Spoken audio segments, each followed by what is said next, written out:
Ya podemos comenzar. Ya, genial. Perfecto. A ver, muy buenas noches con todos los presentes.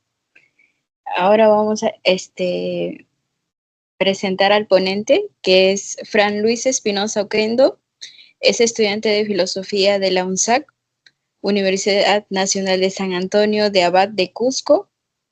Además, es bachiller de Ingeniería de Minas de la misma universidad. Ahora le damos el pase al expositor del día de hoy. El trabajo que hice es sobre la epistemología del abismo, pensar cuando la verdad es incierta. ¿Qué quiere decir esto? En un marco o un campo de sentido virtual. Entonces, vamos a desvelar un poco, ¿no? La epistemología se entiende como una teoría filosófica del conocimiento científico. Se ocupa de examinar cómo el ser humano puede llegar a conocer, ¿no? Eh, También cuáles son los límites de ese conocimiento, como también alguna validez de este saber y poder distinguir lo que es verdad con falsedad o ciertos criterios, ¿no?, que debemos considerar. Incluso en esta actualidad, en un contexto dominado por esta sobreinformación, las verdades son fragmentadas, son manipuladas digitalmente por medio de la virtualidad. El acto de conocer se hace más difícil. Y este es un gran desafío que debemos afrontar nosotros, como lo considero en el trabajo, existencialmente. ¿Qué significa conocer en este mundo sin certezas o al menos sin certidumbres? Esta pregunta atraviesa tanto una tradición filosófica como una vida cotidiana. En tiempos de relativismo, de crisis de sentido, el conocimiento ya no puede ser entendido únicamente como una acumulación de datos o certeza racionalmente pura. Podría ser también como un modo de existencia, algo así que implique compromiso, interpretación y libertad. Bueno, conocer en un mundo donde las certezas se desvanecen, no consiste en poseer estas verdades absolutas. Si bien es cierto, es importante, pero no solo es esto, sino también es mantener una viva, constante búsqueda de sentido, a mi parecer. El conocimiento se funda en esta relación de sujeto y mundo. Y la apertura a una duda, ¿no? Saber que dudamos, que ignoramos, y ahí surge una resistencia frente a una simplificación netamente tecnológica o dogmática, ya que una verdad sin eros, sin esa pasión de querer conocer, desear, saber algo más, es solo técnica. Y con este eros será sabiduría. Y es lo que vamos a desvelar a continuación. Bueno, entre las bases del conocimiento, ¿no?, un poquito para refrescar la memoria. Desde Platón hasta Kant, por ejemplo, la epistemología clásica busca cimentar el conocimiento en la certeza y la objetividad. Platón, por ejemplo, en el mito de la caverna, describe el proceso de conocer, ¿no?, por etapas, entre un mundo sensible hasta un plano más inteligible. Es como un ascenso desde las sombras hacia una luz del sol, un símbolo de la verdad, ¿no? Siglos después, Descartes propone la duda metódica, es decir, como un camino hacia la certeza indudable del cogito, del pienso, lo existo. Y Kant, por una parte, establece que el conocimiento está limitado por las estructuras del entendimiento humano. Solo conocemos, por ejemplo, los fenómenos, pero no las cosas en sí o el nómeno. Y ya para el siglo XX, la epistemología cuestiona su propio ideal de certeza, como Karl Popper, ¿no?, propuso el falsacionismo, y según la ciencia no puede verificar verdades definitivas, sino que solo se puede dar ciertas hipótesis que pueden ser refutadas.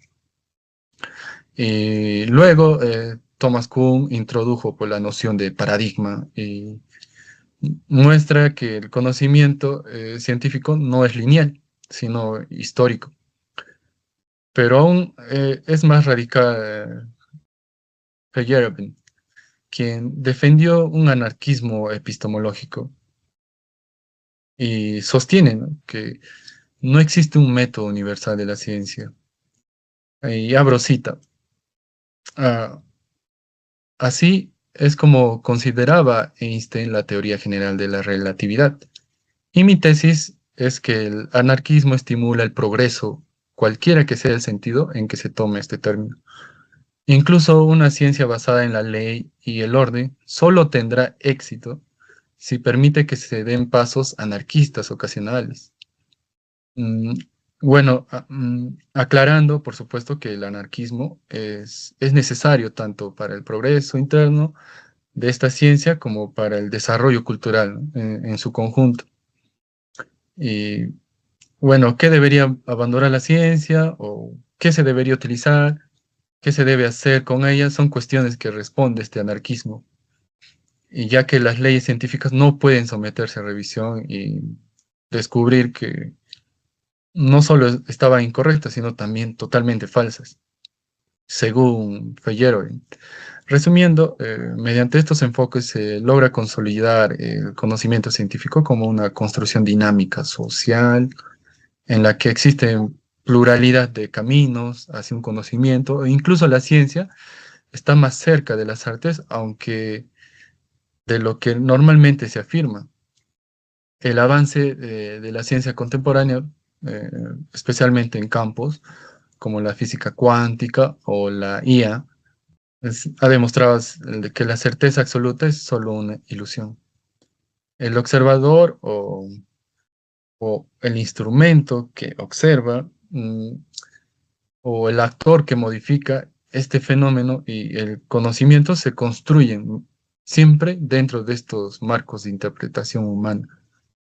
Así la epistemología ya no se limita a la justificación del saber, sino que se abre a una comprensión de su contexto e incluso un fin ético, ya que es una relación o interrelación subjetiva. Por ejemplo, Ramiro Royano Prado, un PhD, nos explica cómo Fagin nos conduce a una nueva ciencia de la conciencia. ¿Qué quiere decir esto? Que la conciencia no está aislado, sino considerando a la conciencia como un estado cuántico puro y privado, no replicable, y la voluntad libre no es determinada. Surge de la pureza del estado cuántico y genera la realidad como manifestación de la gente. Esto es lo que dice, ¿no? Pues sin voluntad, la conciencia no tiene propósito ni operatividad real concreta, poniendo fin así la certeza. Y como dice Royano, ya era tiempo de que esto suceda. Abro cita. La ciencia puede predecir el comportamiento de los sistemas físicos, pero no puede explicar por qué somos conscientes de ello. Es decir, la ciencia da la estructura, da el camino, pero nosotros tenemos que decidir en ese camino, darle sentido a este conocimiento. Bueno, Kierkegaard, o como yo le llamo Kiki, nos dice que la verdad se vive, que no se posee. Introduce una noción de verdad subjetiva. Y abro cita de nuevo. Es sobre el libro de El Postscriptum. No sé si lo han escuchado. Bueno, abro cita. Allí se encuentra el estado de desesperación y el desesperado podrá esforzarse a no dudar de ello. Podrá esforzarse en lograr perder su yo. Y esto sobre todo es cierto en la desesperación que se ignora y en perderlo de tal modo que ni se vean sus trazas. La eternidad, a pesar de todo, podrá a la luz la desesperación de su estado y le clavará a su yo. Así el suplicio continúa siendo siempre no poder desprenderse de sí mismo. Y entonces el hombre descubre toda la ilusión que había en su creencia de haberse desprendido de su yo. ¿Y por qué asombrarse de este rigor? Pues que ese yo, nuestro haber, nuestro ser, es la suprema concepción infinita de la eternidad al hombre y su garantía. Aquí Kierkegaard nos muestra la verdad del individuo en el interior, una apropiación consciente del propio yo, es decir, que en última instancia, si bien es cierto, hay verdades absolutas como leyes o la objetividad misma, ¿no?, de la tecnología, al final de cuentas nosotros decidimos y le damos sentido como individuos y le damos un juicio valorativo a lo que decidimos y decidimos actuarlo, ¿no? Decidimos elegir. Eh, Sartre, desde el existencialismo, sostiene que conocer es como un acto de libertad. Es decir, el hombre se define a sí mismo interpretando el mundo. ¿Qué quiere decir esto? Que el ser para sí está arrojado al mundo. No somos algo estático ni determinado como un ser en sí. Si bien es cierto, es nuestro pasado, lo que define realmente es qué hacemos nosotros, ¿no?, con todo esto que se nos ha legado, que se nos ha dejado, un contexto cultural, político, social, todo lo que nos ha definido y lo que ha sido de nosotros, ¿qué hacemos con todo eso? Entonces, un ser arrojado al mundo. Y es así que el ser para sí sería un constante devenir, que es un ser que se niega a sí mismo.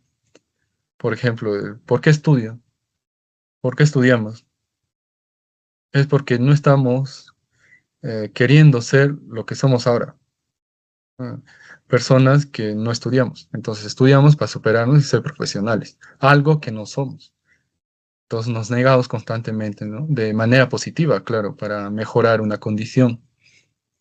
Y abro cita, ¿no?, con el libro del Ser y la Nada, que afirma entonces que un acto es libre cuando refleja exactamente mi esencia. Como decía, ¿no?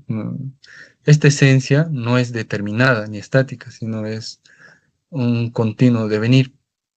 ¿Qué quiere decir esto? Que se niega constantemente y escapa incluso a la objetivización de uno mismo, ¿no? Ahora, conversamos un poco con Byung-Chul Han y es el tema central, ¿no?, del estudio. Por un lado, advierte que Byung-Chul Han, la era digital produce cierta intoxicación informativa que sustituye este conocimiento profundo por un consumo de datos, solo eso, datos. Un ejemplo concreto es el efecto de la IA sobre ciertas personas, ¿no?, nosotros todos, ya que esto no posee patos. ¿Y qué es el pato, no? Es cierta pasión. Partiendo de una duda metódica de Descartes como una disposición anímica de la filosofía moderna. Incluso agrega que, o sea, Byung-Chul Han agrega que el pensamiento se nutre de Eros, desde Platón incluso, ¿no? Y esta condición de posibilidad la sigue el pensamiento de Heidegger también, según Han. Y Eros no está presente en los cálculos. ¿Por qué? Como Han diría, es demasiado inteligente como para ser un idiota. Un idiota no con la acepción antigua, ¿no?, que no se inmiscuye en política, por ejemplo, sino un idiota que sabe que es ignorante de algo y quiere conocer algo. Entonces, ¿qué le motiva el hecho de querer conocer, el dejar de ser idiota? Y es eso, ¿no? El patos, un eros que le permite amar conocimiento y así acumular información, datos, y así verse seducido por los datos, por la información. Claro, datos correctos, objetivos, información objetiva. Y, y así plantea, pues, Byung-Chul Han que el idiotismo es una condición también del pensamiento. Por tanto, la IA no piensa. es demasiado inteligente para ser un idiota. Esto lo dice, ¿no?, en su libro de No Cosas, y es interesante. Aquí, en cierta medida, la epistemología centra su atención en la validez y los métodos de conocimiento científico. Mm, Se pregunta, por ejemplo, ¿no?, ¿cómo conocemos científicamente algo?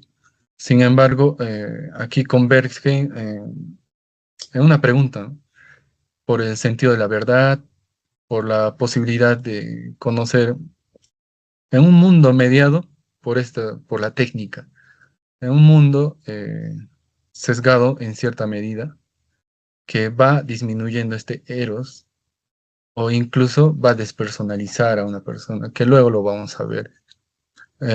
Como ya vimos, la técnica es una verdad sin eros, ¿no? Por tanto, no llega a ser sabiduría. Y Byung-Chul Han también cita a Heidegger, y abro cita en El Ser y Tiempo. Abro cita: el modo de ser de los útiles, en el que estos se manifiestan por sí mismos, lo denominados a la mano, o Zuhandenheit. Zuhandenheit. En este ocuparse en el que algo se utiliza. El ocuparse mismo se subordina al para algo, que constituye el ser del útil, que en cada caso se emplea. Cuando, cuando menos nos limitamos a mirar simplemente el martillo como cosa. Cuando más lo manejamos efectivamente, tanto más ordinaria se hace nuestra relación con él, y tanto más se nos revela como aquello que propiamente es un útil. Cierro cita. Aquí se muestra cómo su Handenheit es una relación técnica o instrumental que está oculta detrás de una función, ¿no?, de ser útil. Y el otro modo de relacionarse sería la que hace aparecer como lo que es tal cual. Aquí hace mención a la aletheia, no solo es un medio, ¿no?, como una apertura de eros que no domina, sino contempla, acoge al ser. Para que lo entendamos un poquito más sería, o mejor sería la de eh, cómo crear, ¿no?, la dinámica entre una construcción de ingeniería arquitectónica sobre un puente. Podemos hacer represas que alteran casi totalmente la configuración, ¿no?, del ecosistema. En cambio, no hacer represas y más bien un puente, también hay como cierta armonía, ya que no lo domina mucho. Ahora, también hay ciertas construcciones que alteran totalmente el ecosistema o el ambiente mismo. Entonces ahí no hay contemplación, ni hay una apertura, ¿no?, del amor, y solo hay dominación sobre ese ser. Y esto también se refleja en la virtualidad. Hoy por hoy la información útil no es necesariamente sabiduría, solo es eso, ¿no?, teoría, información. Lo que nosotros debemos hacer yendo a la praxis de Paulo Freire es reflexionar y accionar constantemente. Está unido y está interrelacionado, no es que cada uno esté separado, ¿no? Pero por lo general solo le damos importancia a ciertos aspectos. Reflexionamos mucho y no actuamos. O actuamos muchos pero sin reflexión, entonces es activismo. Aquí habla Heidegger de un olvido del ser. Eh, y bueno, y si existe eros, entendido como un amor, deseo o patos, pasión de comprender sin dominar, eso es eros. Si existe eros, sería una sabiduría, ¿no?, relacionada con esta verdad. ¿Por qué? Porque se relaciona con un diálogo. Un diálogo que acepta al otro como otro sujeto. Yo no vengo a imponer, ¿no?, a dominar lo que yo conozco, sino que también doy apertura a una conversación directa para interrelacionar pensamientos, ideas, y una reflexión propia de mínimo 2 personas, en la que se crea una idea más general, más real, concreta. Y así es como uno no puede, no puede poseer ni controlar. Y hay más eros, hay una apertura. Y por tanto sería una verdad más próxima. La cuestión actual sería, ¿puede una máquina conocer? Aunque pueda procesar datos con gran eficiencia, eficacia y márgenes de error reducidas, carece de experiencia existencial o de intencionalidad. Y el conocimiento humano, por tanto, sigue siendo inseparablemente o sea, es inseparable de la conciencia, el cuerpo y sobre todo una historia. Esto demuestra que el acto de conocer no se reduce a una sola información o una acumulación de datos, sino que implica comprensión, ¿no? Reflexión y por tanto se le da un sentido. Y como ya dijimos, el eros está aperturado y no hay una limitación cognitiva y por tanto hay subjetividad y qué mejor que la alteridad presente. Y luego lo vamos a ver. Casos cotidianos, por ejemplo, revelan este problema, ¿no? En la que se observan crisis, publicar estados, ¿solo para qué? Para conseguir un like, monetizar, seguidores, vistas, algoritmos que manipulan opiniones, las fake news, líderes políticos que se basan en este tipo de operaciones que es un problema, genera crisis, y hay desinformación que aparenta ser una verdad. ¿Por qué? Porque no hay un juicio crítico, no hay una objetividad propia de un sujeto. Y hay pocos que también comparten ideas, ¿no? O arte por auténtico deseo de comunicar o reflexionar con otros. Más se ve un contexto de economizar, ¿no? Eh, si bien es cierto, es histórico, pero sin embargo se pierde el sentido, incluso la alteridad de otros. Y lo vamos a mostrar como un ejemplo. Cuando hay conversaciones, ¿no? Conversaciones de chat de cualquier red social, yo instantáneamente, siendo alguien que está frente a la pantalla de algo, tengo como una defensa. Estoy detrás de esa pantalla y no puedo relacionarme directamente con el otro. Si bien es cierto, la comunicación es avanzada y directa y ahorra tiempo, no hay una comunicación real. Quiero decir, hay conversaciones o temas que no se podrían tocar si realmente hablarías en persona. Temas tan fuertes como llegar a insultos, que fácilmente en persona no lo puedes hacer. Entonces, eso se refiere a la alteridad, ¿no? De saber que hay una comunicación con un sujeto igual que tú, que merece respeto. Y también la de bloquear, ¿no? Yo si quiero, o si la otra persona quiere, me bloquea en plena conversación sin haber finalizado un diálogo. Y eso lo puedes hacer una vida, en la vida concreta, o sea, personal, en una conversación personal, puedes bloquear al otro sin responderlo o escaparte de la conversación. Entonces, hay que diferenciar este fenómeno, ¿no? De cómo la alteridad se está eliminando. Y al eliminar esta alteridad, se fomenta una elevación del ego. Y cuando hay ego, no hay eros. Por tanto, se aleja de esa verdad. Y, y así, hay otro caso particular, ¿no? En las reuniones de mi escuela profesional. Todas las reuniones de la Escuela Profesional de Filosofía de UNSAC son virtuales, no son presenciales. Y aquí observo un fenómeno. Si bien es cierto que se evita contratiempos, incluso la asistencia o participación de más miembros, no se presencia la escucha activa.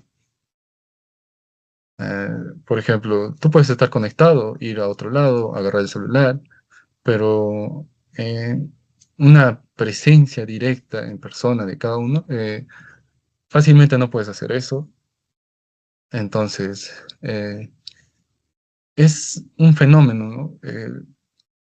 Que no hay comprensión, esta escucha se ha reducido y se percibe, si bien se percibe más asistencia, pero no resuelve este problema, ¿no? Del diálogo. Por tanto, si no hay diálogo, no hay una liberación, o al menos consciente de la situación concreta en la que nos encontramos, ¿no? Al menos histórica. Entonces, también voy al marco de la educación, repetir de memoria para dar exámenes y aprobarlas, sin más que estudiar por curiosidad o por duda, o en la vida o en la existencia misma, ¿no? Más que solo leer y repetir teorías. Bueno, esta objeción también lo presenta Paulo Freire en la pedagogía del oprimido, que se bancariza la información, aparenta ser una verdad, pero sin embargo se, se engaña, se deshumaniza al otro y ya no existe diálogo porque también en cierta manera se aliena a alguien que no puede hablar, que no puede participar, que no puede preguntar y que solo acepta toda la información y se reciben, se repite para dar exámenes y aprobarlas, y eso es un marco de verdad, ¿no? De que sí realmente has comprendido y, y no es así. Y las redes de comunicación causan esa, como vuelvo a decir, ¿no? Despersonalización, a tal punto que no podemos transmitir nuestras mismas ideas que cuando estamos en persona, ¿no? Incluso analizar algunos temas no se podría tocar fácilmente frente a otra persona en la vida diaria, cotidiana. Por redes es más fácil incluso hablar temas fuertes. Entonces, hay un muro, como decía, hay un muro que te protege, que se llama virtualidad. Y vuelvo a repetir, se desvanece la alteridad, el sujeto o el interlocutor ya no es como tal, ahora es solo un objeto que se le podría responder o no. Debe ser respondido o leído o dejado en bandeja, como se dice, o en visto, cuando se desee, no cuando deberías hacerlo ya culminando un diálogo o una conversación. Y ahí eres libre, te da una falsa libertad, pero altera esta alteridad del ser. Ya no lo hay en sí, solo eres tú. El ego se expande, como ya dije, y por tanto el eros desaparece, como afirma Byung-Chul Han. Y abro cita. La comunicación a través del smartphone es una comunicación descorporeizada y sin visión del otro. La digitalización hace desaparecer al otro como mirada. Y es cierto, como ya le dije. Y a lo largo de este trabajo se ha sostenido pues, que conocer en un mundo sin certezas no consiste en poseer verdades definitivas, sino en mantener vivas las cuestiones, ¿no? De saberse ser ignorante, preguntar por este sentido, ¿no? Darle valor a lo que conocemos y lo aplicamos. Si bien es cierto, como vuelvo a repetir, hay verdades o objetivas, así, pero en la vida cotidiana, el que decide y le da sentido y sufre, incluso tiene deseos, somos nosotros. Por ejemplo, hoy es algo personal, quiero compartirlo con ustedes. Eh, Tengo un club de lectura. Tuvimos la reunión hoy. Estaba con mi amiga, vino temprano, yo también. Conversábamos, ¿no? Había un hecho, que su amigo, que tanto él valoraba, no le respondió durante una semana, aproximadamente 5 días, ¿ya? Ese era el hecho, de que él no lo había respondido. Es una verdad objetiva, ¿ya? De donde venga, de él, de ella, y viendo las pruebas, ¿no? No le respondió en 5 días. Pero aquí hay un marco también subjetivo que también es válido y es certero, que ella se quebró y lloró. Ella le dio atención porque él se sentía deprimido, pero no le respondió. Si bien es cierto, podía actuar de otra manera o no, esto le afecta. Y verla quebrarse llorando es un signo de esta descorporización, ¿no? Y lo más correcto es distinguir estos campos de sentido, ¿no? Ver cuál es el hecho y también no dejarse llevar por las emociones, no, perdón, por los sentimientos. Una emoción se da, no podemos evitarlo. Podemos sentir tristeza, estar indignados, incluso cierta ira, ¿no? Pero ¿qué hacemos con eso? ¿Cómo nos afecta esto? Si bien es cierto, también hay un hecho, ¿no? O neurológicamente hablando, o neurocientíficamente. Esto nos va a afectar y vamos a emitir por medio de nuestro sistema endocrino ciertas hormonas. Pero sin embargo, ¿qué sentido le damos nosotros? Entonces, verla llorar me quebró tanto y decía, sí, es cierto. Eh, lo que podemos hacer, un ejemplo sería, ¿no? Teórico, que comunicarse, ¿no? Con esa persona, decirle que te ha afectado y por qué lo ha hecho, y que dé sus explicaciones, ¿no? Que el diálogo es más correcto, mostrar al menos cierta estabilidad y que no nos afecte tanto. Si bien es cierto, nos afecta, pero no dejarse dominar por esto. Entonces, la epistemología frente a este abismo contemporáneo del campo virtual que nos afecta a todos, porque nadie está exento de esto, debe reorientarse hacia una comprensión más humana, existencial, de este saber, ¿no? El conocimiento auténtico no es una acumulación de información, o sea, no solo es la acumulación de información, es parte. También es un modo de estar en el mundo con responsabilidad, por ejemplo, una apertura al otro, incluso ver una relación intersubjetiva con el otro para ver hasta dónde llegan, ¿no? Los niveles de ética. Y pensar cuando ya no hay verdad significa resistir a este nihilismo que se observa, a los algoritmos que parecen ser objetivos, y reafirmar este valor de la reflexión, de la acción constante, del diálogo, para así generar una libertad, una conciencia frente a nuestra situación en la que nos encontramos. Y, y una experiencia netamente, ¿no? En la vida cotidiana, que es la humana. La virtualidad en sí transforma este modo en que se produce conocimiento. Hay un principio que desaparece la presencia del otro, como ya hemos visto, parcialmente, hasta la nulifica. Se pierde la interacción dialógica que permite contrastar perspectivas, subjetividades y construir una verdad más compartida, más próxima, ¿no? Y la virtualidad, ¿qué es eso? Es un avance científico fascinante, interesante, pero como se, como se diría, ¿no? Contiene esa ibris griega que no reconoce sus límites, no lo reconocemos en muchos casos. Nosotros como seres humanos, en nuestro deseo de dominar, difuminamos este eros, lo reducimos y hasta la eliminamos. Entonces, se desafía al logos, ¿no? Yendo a ese entendimiento heraclitiano, al logos que debía orientarlo, ponerlo en orden, y así la tecnología promete acercarnos más a, a la comunicación rápida, pero nos aleja también de la realidad viva, ¿no? Concreta. Y en cierta medida vemos afectada esta ibris, ¿no? Sufrimos de esta ibris griega en el eterno retorno de la desmesura. No podemos ver límites, ni siquiera podemos ser conscientes del fenómeno que está pasando. Entonces tendríamos que abrir diálogo ahora, ¿no? Cada progreso técnico rompe estas medidas, eh, por lo que esta búsqueda de sentido se debe reconstruir.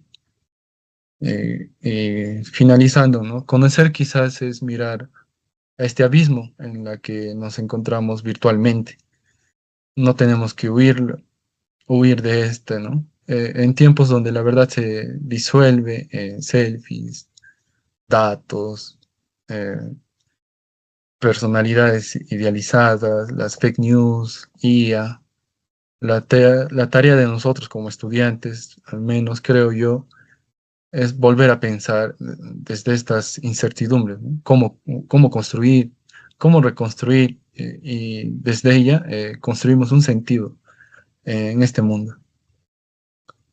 Y así concluyo la charla. Gracias.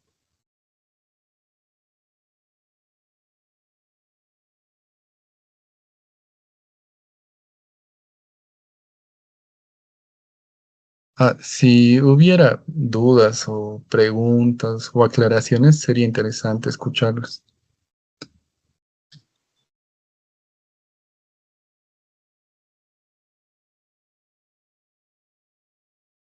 Yo quisiera hacerte una pregunta. A lo largo de lo que estabas explicando, dijiste algo sobre la verdad, ¿no? Que por qué la verdad se vive, ¿no? Y yo en las clases que estoy tomando, porque yo también estoy estudiando filosofía y ciencias sociales en Ah, la bien. Villarreal.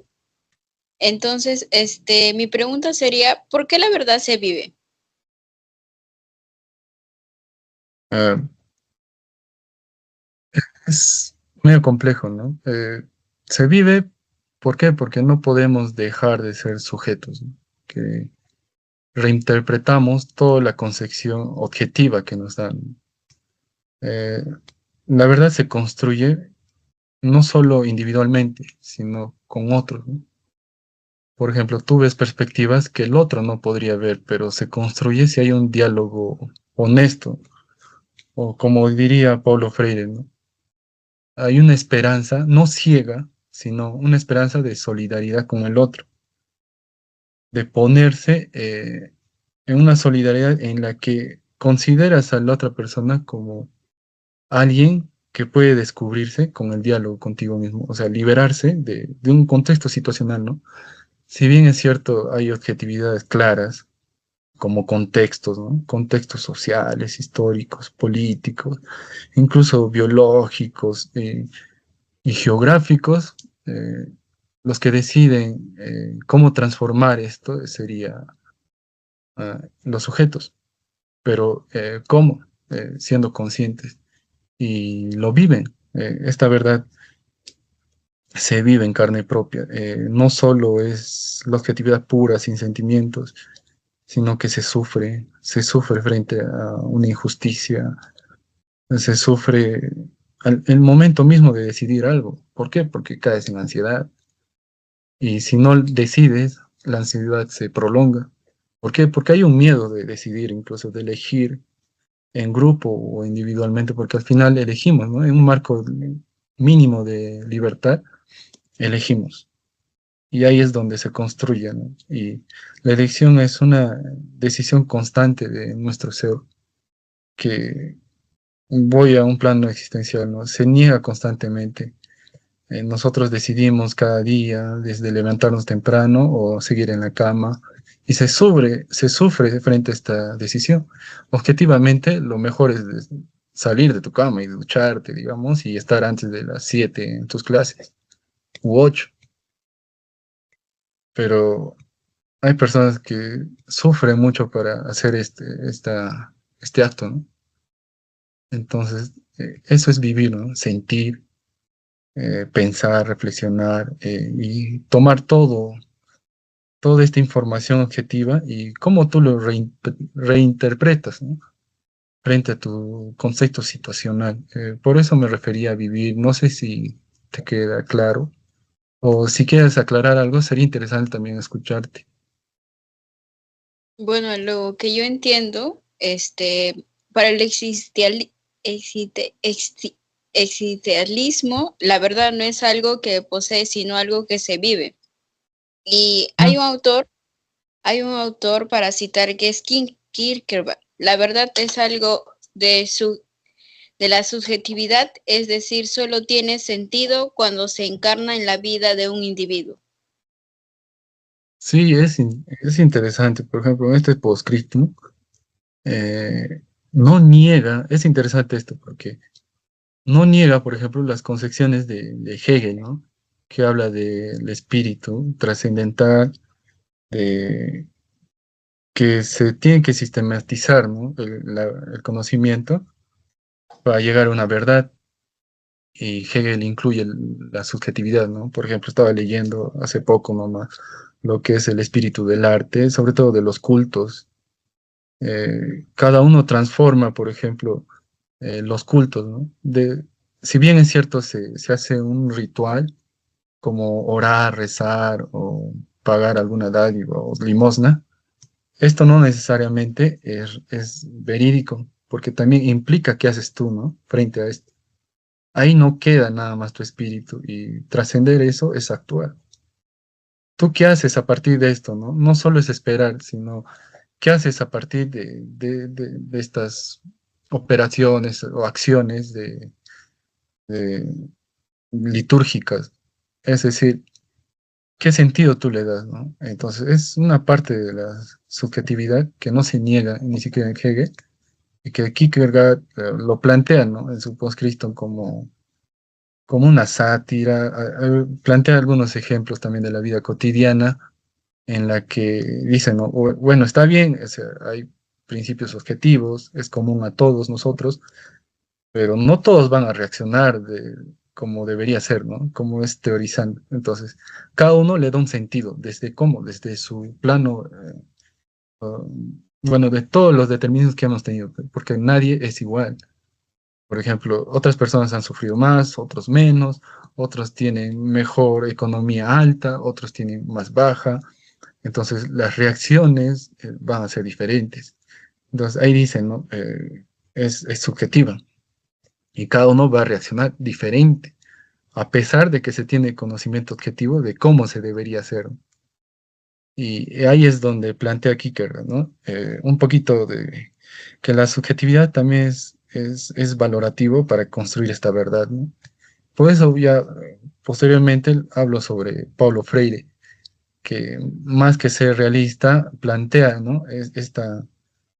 Estos tres momentos, ¿no? Una síntesis, una antítesis y la misma tesis, ¿no? Que se crea en una síntesis continua, continua.